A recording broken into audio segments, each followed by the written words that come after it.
আসসালামু আলাইকুম প্রিয় বন্ধুগণ। সবাই কেমন আছেন? আমি আলহামদুলিল্লাহ ভালো আছি। আমি আপনাদের দেখাচ্ছি আজ একটা মালদ্বীপের এই যে মেন সড়ক, মেন বাজার।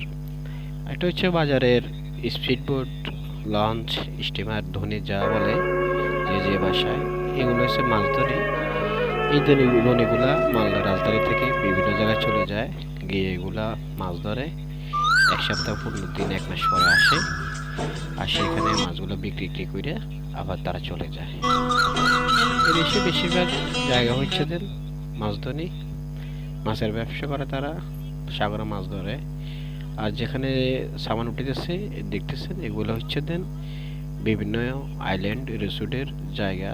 এখান থেকে তারা বিভিন্ন আইল্যান্ড রিসোর্টে মালে সিটি থেকে সামান নেয় দোকানের জন্য, আইল্যান্ডে রিসোর্টের ব্যবহারের জন্য। এটাই। তো আপনারা দেখুন তে থাকুন আমার সাথে মালদ্বীপের মেন শহর। আমি ঘুরে ঘুরে আপনাদেরকে দেখানোর চেষ্টা করতেছি, ইনশাল্লাহ পাশে থাকুন।